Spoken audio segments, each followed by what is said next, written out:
Welcome to episode 39 of Norse Myths, Legends, and Folktales. My name is MyLinda Butterworth, and today we learned how Hermond, son of Odin, followed Ringhold the boat to see if he could retrieve his brother from Hell in part 3 of the death of Baldur. Day began to dawn. A lightning in the east, at first mysterious, then quickly gathering speed and spreading in every direction. Then, with aching hearts, 4 of the gods lifted Baldur's body onto their shoulders, and all the others formed a long cortege.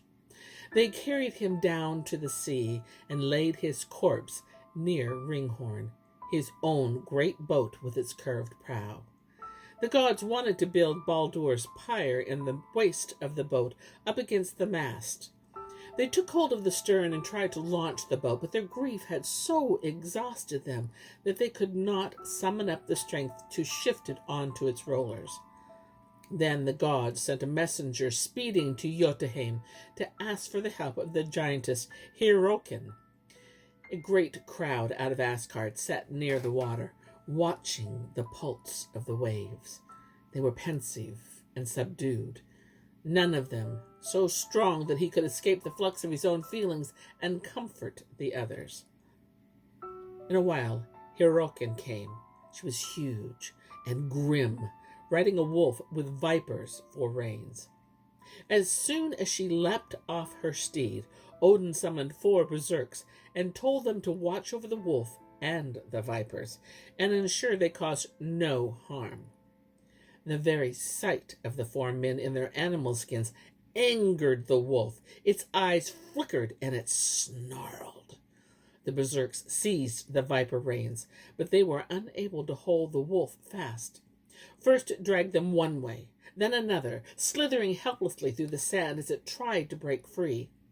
Then the berserks became as mad as wolves themselves, and in fury they rained blows on the wolf with their club-like fists. They struck it down and left it for dead in the sand. Hyrrokin, meanwhile, stalked up to Ringhorn. She looked at the boat, so large and yet so sweeping and graceful, and gripped the prow.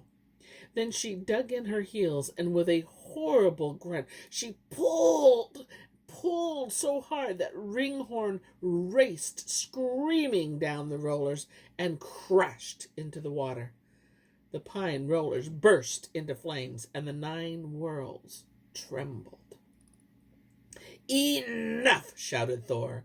His fingers closed round his hammer, and he felt his old strength surging back into him. Hyrrokin looked at Thor scornfully. "Enough!" repeated Thor. "I'll teach you respect!"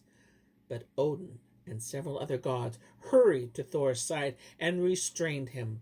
They took his arms and reminded him, "She is here at our bidding."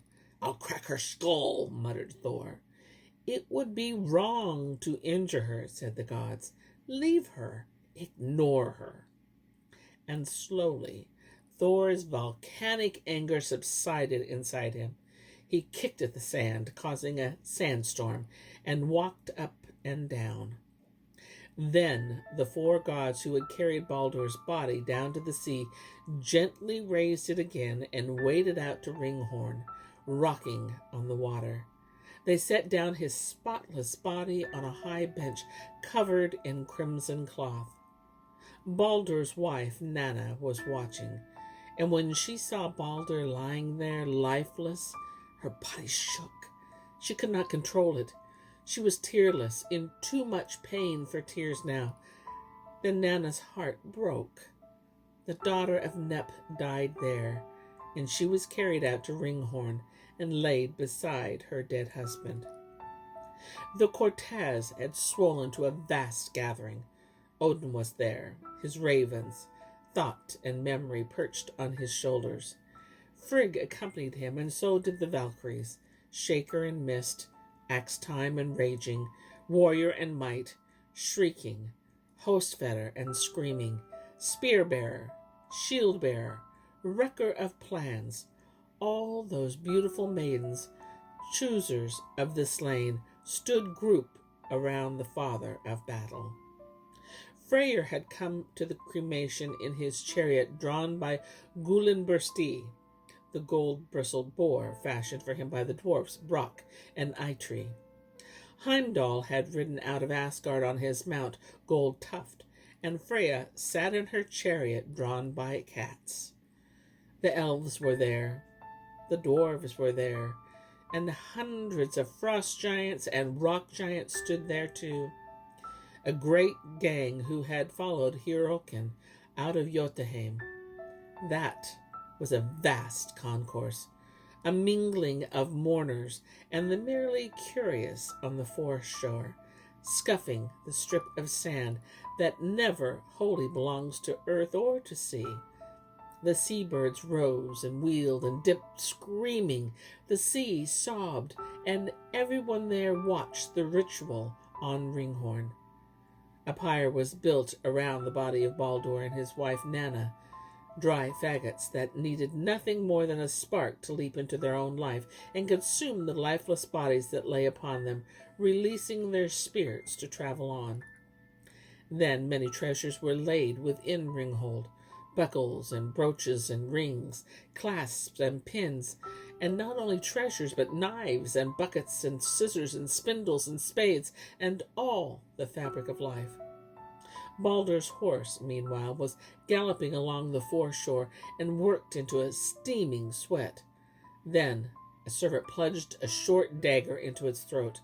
It gave a violent jerk, and without a sound, crumpled amongst the wrack. No sooner was it dead than its body was hacked up, and the pieces were thrown into Ringhorn. Now Odin strode through the shallows and gripped the gunwale. He climbed into the boat and stood over the body of his dead son. For some time he gazed at him. Slowly he took off his arm ring, Dropnir, the gold ring that dropped 8 rings of equal value on every 9th night, and slipped it onto Baldur's arm. Odin bent down and put his mouth to Baldur's ear.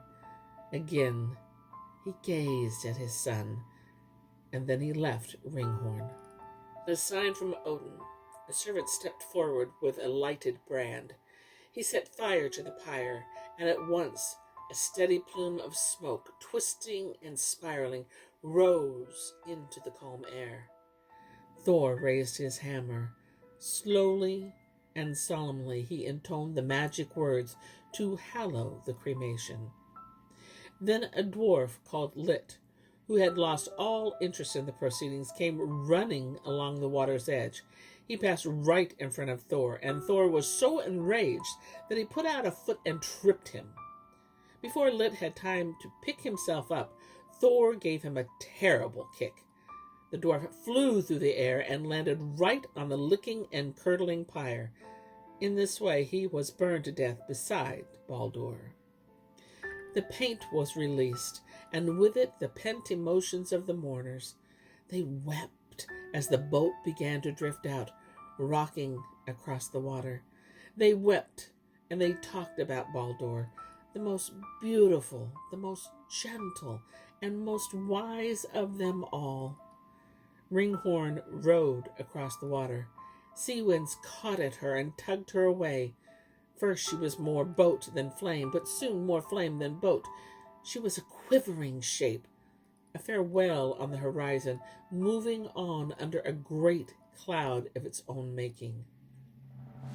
And here's where I end my tale for today, but I'll be back with more tales, many more tales.